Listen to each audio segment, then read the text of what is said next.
Полицейский останавливает водителя, который удивительно похож на его погибшего сына. Подходя к автомобилю, он ошеломлен неожиданным зрелищем на приборной панели. Офицер Картер, ветеран патрульной службы, повидал многое, но с тех пор, как его сын Дональд погиб на войне, каждый день давался ему все тяжелее. Сегодня он заметил приближающийся грузовик. Когда тот подъехал ближе, что-то в лице водителя поразило его. Мужчина за рулем показался ему до жути знакомым. Картер задумался. Сходство было пугающим. Он словно смотрел на собственного покойного сына. На бампере грузовика была военная наклейка. Не раздумывая, офицер направился за грузовиком.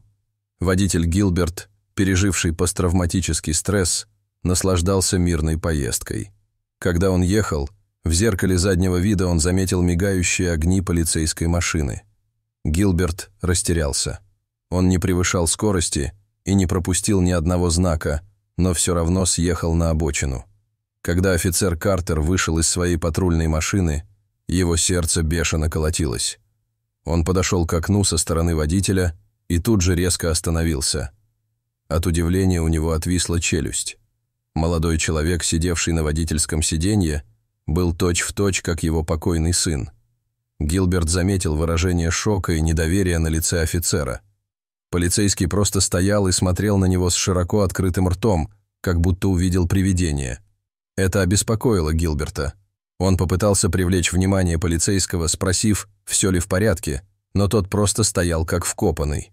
Наконец, после того, что показалось вечностью, офицер, казалось, вышел из своего транса.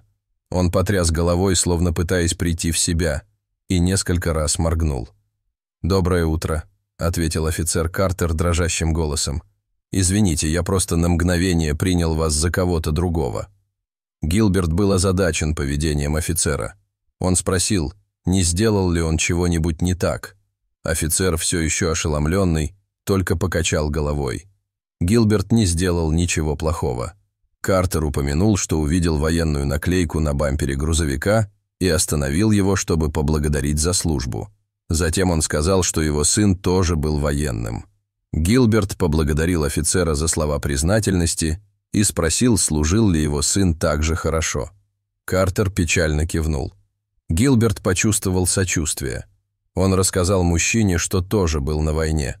Вернувшись, он 15 месяцев прослужил в Форт Беннинге, штат Джорджия, прежде чем уволиться из армии. Офицер Картер, казалось, нашел утешение в словах Гилберта. Со смесью гордости и боли в глазах он говорил о том, что его сын очень гордился тем, что служил. «Просто грустно, что это стоило ему жизни», – прошептал он.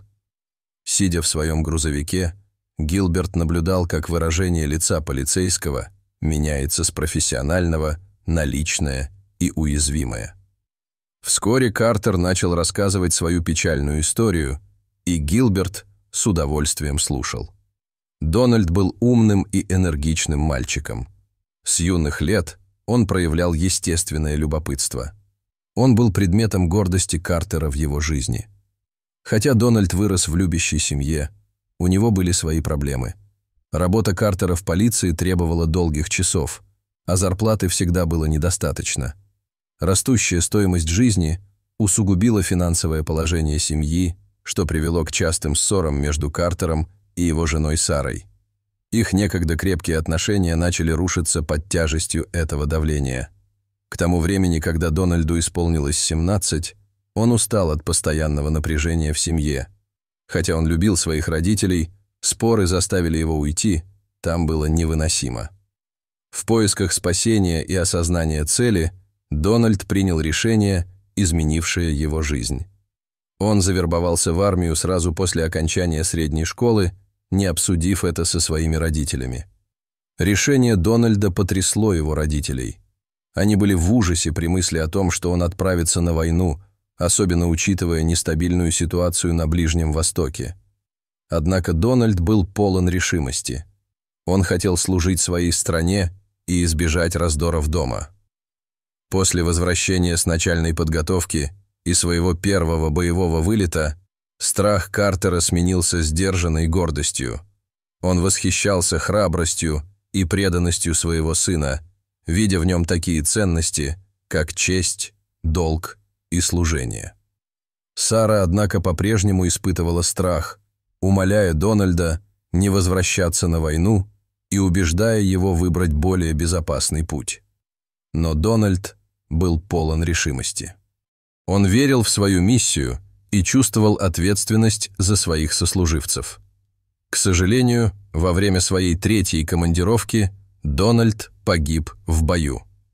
Эта новость потрясла семью. Картер помнил тот день, когда к ним в дверь постучали, и это все изменило.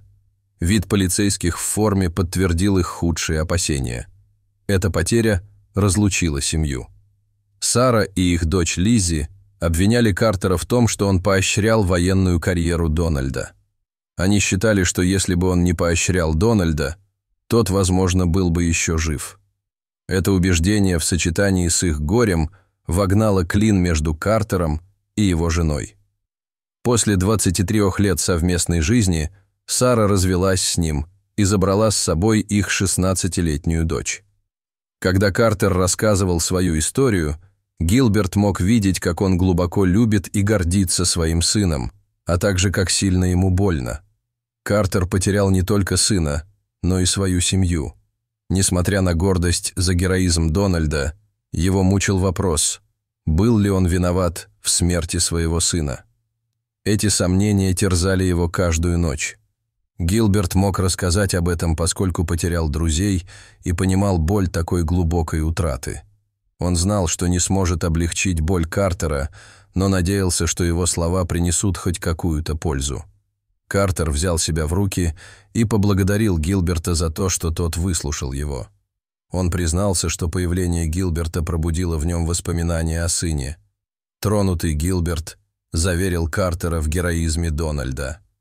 Внезапно взгляд Картера упал на сложенный флаг на приборной панели Гилберта, поразительно похожий на тот, что он получил после смерти Дональда. Картер указал на него дрожащим голосом. Гилберт объяснил, что этот флаг посвящен его погибшим товарищам, особенно его близкому другу Джебу. Он начал рассказывать об их истории, рассказывая об их крепкой связи во время выполнения опасных миссий. Остроумие и храбрость Джеба были постоянным источником силы для Гилберта. Голос Гилберта дрогнул, когда он рассказывал о роковой засаде, в результате которой Джеб был тяжело ранен. Он вспомнил, как бросился к Джебу, отчаянно пытаясь спасти его. С глубоким волнением Гилберт пересказал последние слова Джеба, в которых выражались гордость и братство. Совместное переживание утраты привело к взаимопониманию между двумя мужчинами, преодолев разрыв между поколениями благодаря их общему горю и уважению к погибшим товарищам.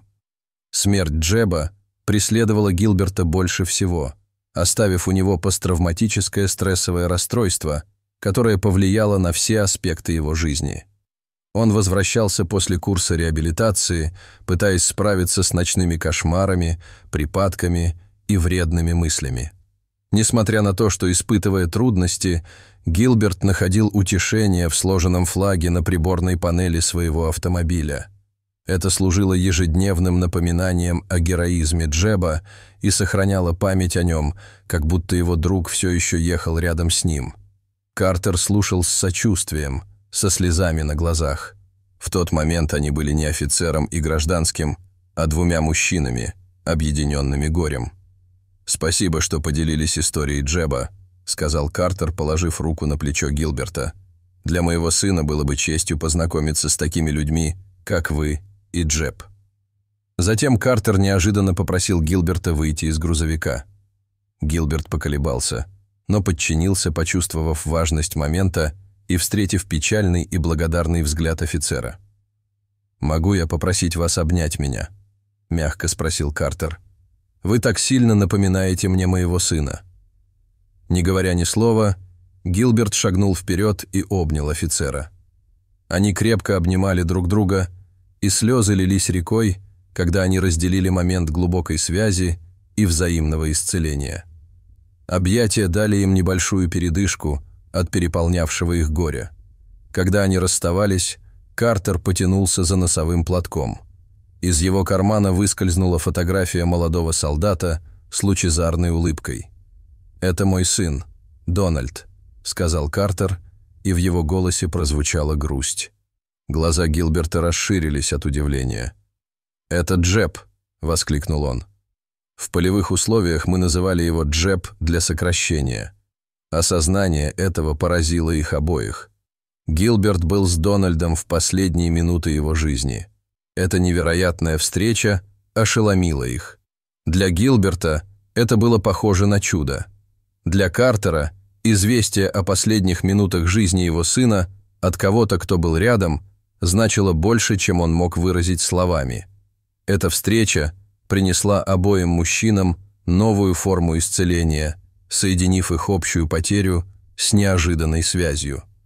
Прежде чем расстаться, они обменялись контактной информацией, испытав чувство облегчения и исцеления от своей случайной встречи. Их история служит трогательным напоминанием о том, как можно облегчить бремя горя. Дорогие зрители, что вы думаете об этой истории? Расскажите, пожалуйста, в комментариях. А если вам понравилось это видео, то ставьте лайк и подписывайтесь на наш канал. До свидания.